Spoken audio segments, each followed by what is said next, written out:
Der Überlebende der Wilhelm Gustloff.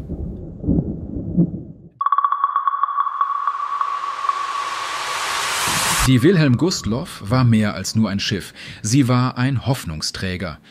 In den kalten Januartagen des Jahres 1945 war der Hafen von Gotenhafen überfüllt mit verzweifelten Menschen.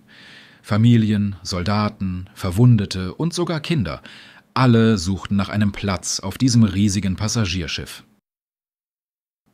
Es gab kaum Ordnung. Die Menschen drängten sich durch die engen Gänge, um eine Kabine oder einen Platz auf dem Deck zu ergattern. Ich erinnere mich noch genau an die scharfe Winterluft, die an diesem Tag durch den Hafen zog. Mein Name ist Karl Hoffmann. Ich war damals 23 Jahre alt.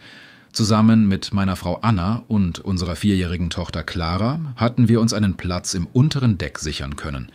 Es war eng und stickig, doch wir waren dankbar, dass wir überhaupt an Bord waren. Die Stimmung war eine Mischung aus Hoffnung und Angst. Die sowjetischen Truppen rückten näher und die meisten von uns wussten, dass die Flucht unsere einzige Chance war. Während das Schiff langsam ablegte, beobachteten wir die Lichter der Küste, die allmählich in der Dunkelheit verschwanden. Die ersten Stunden an Bord verliefen ruhig. Viele versuchten, in den engen Kojen Schlaf zu finden, während andere nervös auf den Gängen umherliefen. Es war kein Luxusliner, sondern ein Schiff voller Flüchtlinge. Der Gestank von Öl und Menschenmassen hing in der Luft, und das monotone Brummen der Motoren war allgegenwärtig. Clara schlief auf Annas Schoß, während ich auf einer Metallbank saß und versuchte, meine Gedanken zu ordnen. Ein älterer Mann neben mir begann leise zu beten. Der Herr wird uns beschützen. Seine Worte sollten beruhigend wirken, doch sie verstärkten nur die Unruhe, die ich tief in mir spürte. Gegen Abend begann es zu schneien. Auf dem Deck bildete sich eine dünne Eisschicht, und die Temperaturen fielen weiter. Es wurde kälter, nicht nur draußen, sondern auch in unseren Herzen. Es war kurz nach 21 Uhr, als die ersten Gerüchte über ein sowjetisches U-Boot die Runde machten. Ein Matrose, der an unserer Kabine vorbeilief, sprach leise mit einem anderen. Wir müssen die Geschwindigkeit erhöhen. Sie könnten uns verfolgen. Doch es war bereits zu spät. Um 21:08 Uhr durchbrach der erste Torpedo die Stille der Nacht. Die Explosion erschütterte das gesamte Schiff und ließ die Lichter für einen Moment flackern. Ein ohrenbetäubender Knall folgte, und dann war da noch ein weiteres Geräusch. Das bedrohliche Rauschen von Wasser, das sich seinen Weg ins Innere bahnte. Menschen schrien, rannten und versuchten, die engen Treppenhäuser zu erreichen. »Bleib zusammen«, schrie ich Anna zu, während ich Clara auf den Arm nahm. Der Geruch von verbranntem Metall und Öl lag schwer in der Luft. 2 weitere Torpedos trafen das Schiff, und ich wusste, dass wir nur wenig Zeit hatten. Der Weg zum Oberdeck war ein Albtraum. Hunderte von Menschen drängten sich durch die engen Gänge, viele davon verletzt oder panisch. Ein kleines Mädchen fiel direkt vor mir zu Boden, und ihre Mutter schrie verzweifelt nach Hilfe.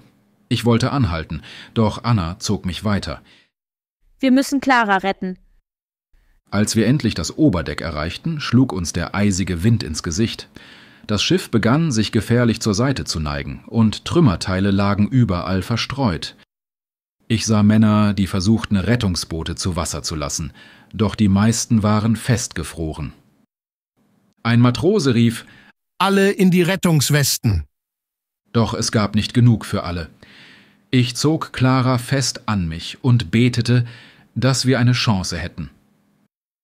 Nach etwa einer Stunde war klar, dass das Schiff nicht mehr lange über Wasser bleiben würde. Menschen sprangen bereits ins Wasser, doch viele wurden sofort von der eisigen Kälte überwältigt. Ich wusste, dass wir springen mussten, wenn wir eine Chance haben wollten. Ich hielt Clara fest und sagte zu Anna: »Halte dich an mir fest, egal was passiert.« Dann sprangen wir. Das Wasser war schlimmer, als ich es mir je vorgestellt hatte. Es fühlte sich an, als würde mein Körper in Flammen stehen, während gleichzeitig jede Bewegung unerträglich schwer wurde. Ich hielt Clara über Wasser, während Anna sich an einem Stück Holz festklammerte. Um uns herum waren Schreie, Trümmer und völlige Dunkelheit. Die Wilhelm Gustloff verschwand langsam unter den Wellen und mit ihr Tausende von Leben.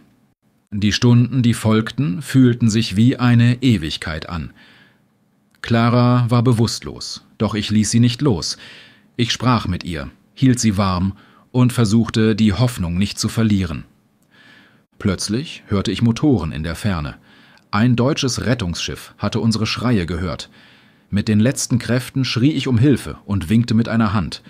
Wir wurden an Bord gezogen und ich legte Clara auf das Deck. »Sie lebt«, sagte ein Sanitäter, und ich brach in Tränen aus. Anna war ebenfalls gerettet, doch viele andere hatten nicht so viel Glück.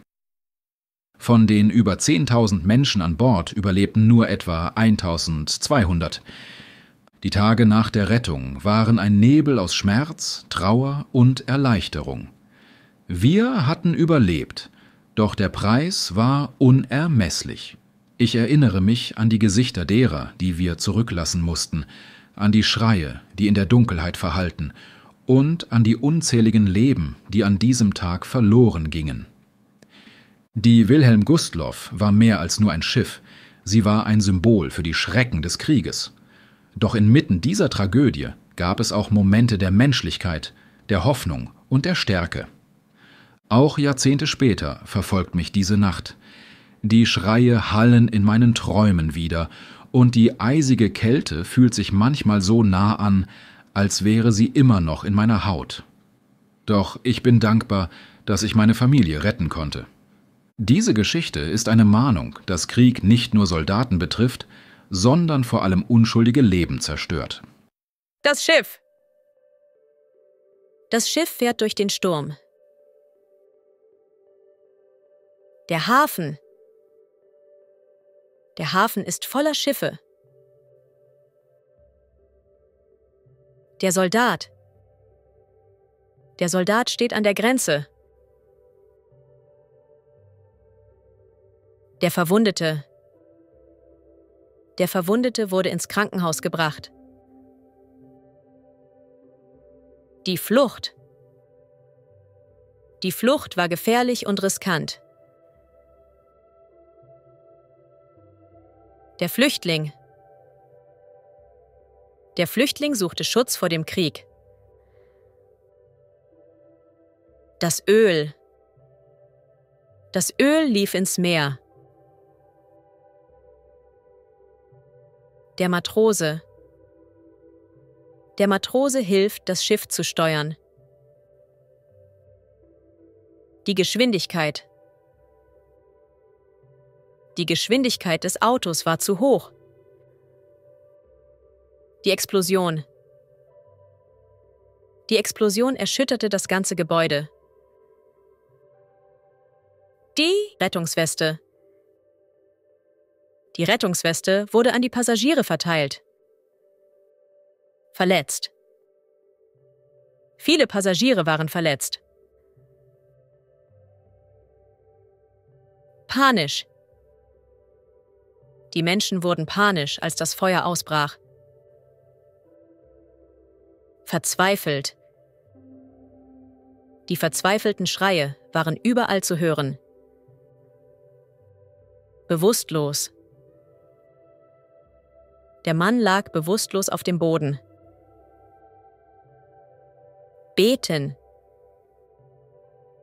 Die Menschen beteten für ihre Sicherheit. Flackern. Die Kerze begann im Wind zu flackern.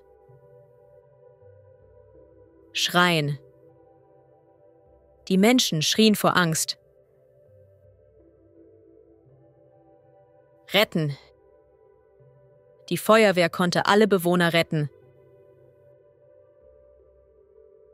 Springen. Viele Passagiere sprangen ins Wasser. Überleben.